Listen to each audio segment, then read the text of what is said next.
Au nom du Père, du Fils, du Saint-Esprit. Amen. Seigneur Jésus, tu connais mon inconstance et mon infidélité. Tu sais combien je suis faible. Alors je demande en ton nom que notre Père céleste envoie son Esprit pour que quotidiennement je puisse entreprendre la lecture du catéchisme de l'Église catholique et que mon cœur s'ouvre à la tradition enseignée par ton Église, ma mère. Que je puisse ajuster toutes mes actions et mes œuvres à son enseignement. Mon Jésus, avec confiance j'abandonne la constance et la fidélité de toute la démarche entre tes mains. Que Saint Michel Archange et mon ange gardien protègent et défendent chaque moment quotidien consacré à cette lecture. Maintenant, avec toi et par ta voix, disons: Notre Père, qui es aux cieux, que ton nom soit sanctifié, que ton règne vienne, que ta volonté soit faite sur la terre comme au ciel. Donne-nous aujourd'hui notre pain de ce jour. Pardonne-nous nos offenses comme nous pardonnons aussi à ceux qui nous ont offensés. Et ne nous laisse pas entrer en tentation, mais délivre-nous du mal. Amen. Ensemble, mon Jésus d'amour, saluons notre sainte maman, la Vierge Marie. Entre ses mains, je remets mon cœur, mon âme, ma volonté et ma vie, afin que par ses soins règne en moi la volonté du Père, et qu'en ses mains mes œuvres soient gardées, transformées, en parfaite offrande rayonnante de la lumière de Dieu, pour sa gloire, le salut des âmes et la consolation des âmes du purgatoire. Je te salue Marie, comblée de grâce. Le Seigneur est avec toi, tu es bénie entre toutes les femmes, et Jésus, ton enfant, est béni. Sainte Marie, Mère de Dieu, prie pour nous, pauvres pécheurs, maintenant et à l'heure de notre mort. Amen. Je te salue Marie, comblée de grâce, le Seigneur est avec toi. Tu es bénie entre toutes les femmes, et Jésus, le fruit de tes entrailles, est béni. Sainte Marie, Mère de Dieu, prie pour nous, pauvres pécheurs, maintenant et à l'heure de notre mort. Amen. Je te salue Marie, comblée de grâce, le Seigneur est avec toi, tu es bénie entre toutes les femmes, et Jésus, le fruit de tes entrailles, est béni. Sainte Marie, Mère de Dieu, prie pour nous pauvres pécheurs, maintenant et à l'heure de notre mort. Amen. Ô Saint-Esprit, par l'intercession du cœur immaculé de la Sainte Vierge Marie, et par le cœur chaste de Saint Joseph, donne-moi un cœur doux, humble, pur, miséricordieux et charitable. Rends-moi docile à tes célestes inspirations, et prompte à y répondre. Que mon cœur enflammé de ton amour soit en toutes ses œuvres dans la volonté du Père, œuvrant ainsi sous ton joug léger et joyeux. Père céleste, je fais ces demandes par les mérites, les œuvres et les souffrances de Jésus-Christ, ton Fils bien-aimé. En mon nom, au nom des âmes de ma famille, au nom des âmes de mes proches, au nom des âmes qui se sont recommandées à mes prières, au nom des âmes constituant ta Sainte Église, le pape, les cardinaux, les évêques, les prêtres, les religieux et religieuses, les laïcs, au nom des âmes qui ne te connaissent pas, des âmes des païens, des âmes des hérétiques, des âmes des apostats et des âmes froides. En tout temps, dans les siècles des siècles. Amen. Quatrième partie, la prière chrétienne. L'illustration qui se trouve sur la diapositive est à la page 521 du catéchisme de l'Église catholique. C'est la miniature du monastère Dionysus sur le mont Athos, Codex 587, peint à Constantinople vers l'an 1059. Le Christ se tourne en prière vers le Père. Il prie seul dans un lieu désert. Ses disciples le regardent d'une respectueuse distance. Saint Pierre, le chef des apôtres, se tourne vers les autres et leur indique celui qui est le maître et le chemin de la prière chrétienne. Seigneur, apprends-nous à prier.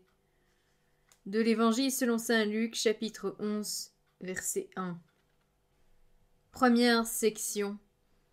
La prière dans la vie chrétienne, numéro 2558. Il est grand le mystère de la foi. L'Église le professe dans le symbole des apôtres.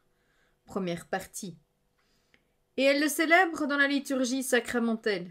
Deuxième partie. Afin que la vie des fidèles soit conforme au Christ dans l'Esprit Saint à la gloire de Dieu le Père. Troisième partie.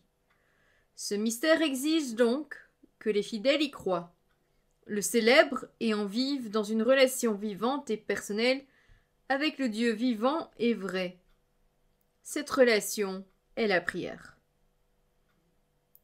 Qu'est-ce que la prière? Sainte Thérèse de l'Enfant Jésus et de sa sainte face nous dit: pour moi, la prière, c'est un élan du cœur, c'est un simple regard jeté vers le ciel, c'est un cri de reconnaissance et d'amour au sein de l'épreuve comme au sein de la joie. La prière comme don de Dieu. Numéro 2559. La prière est l'élévation de l'âme vers Dieu ou la demande à Dieu des biens convenables. Saint Jean d'Amocène. D'où parlons-nous en priant? De la hauteur de notre orgueil et de notre volonté propre ou des profondeurs? Voir le livre des psaumes, le psaume numéro 130, verset 1. D'un cœur humble et contrit. C'est celui qui s'abaisse qui est élevé. Voir l'Évangile selon saint Luc, chapitre 18, le verset 9 à 14. L'humilité est le fondement de la prière. Nous ne savons que demander pour prier comme il faut. Voir la lettre aux Romains, chapitre 8, verset 26. L'humilité est la disposition pour recevoir gratuitement le don de la prière. L'homme est un mendiant de Dieu. Saint Augustin. Numéro 2560. Si tu savais le don de Dieu, voir l'Évangile selon saint Jean, chapitre 4, verset 10. La merveille de la prière se révèle justement là, au bord des puits où nous venons chercher notre eau. Là, le Christ vient à la rencontre de tout être humain. Il est le premier à nous chercher, et c'est lui qui demande à boire. Jésus a soif. Sa demande vient des profondeurs de Dieu qui nous désire. La prière, que nous le sachions ou non, est la rencontre de la soif de Dieu et de la nôtre. Dieu a soif que nous ayons soif de lui. Saint Augustin. Numéro 2561. C'est toi qui l'en aurais prié, et il t'aurait donné de l'eau vive. Voir l'Évangile selon saint Jean, chapitre 4, verset 10. Notre prière de demande est paradoxalement une réponse. Réponse à la plainte du Dieu vivant. Ils m'ont abandonné, moi, la source d'eau vive, pour se creuser des citernes lézardées. Voir le livre de Jérémie, chapitre 2, verset 13. Réponse de foi à la promesse gratuite du salut.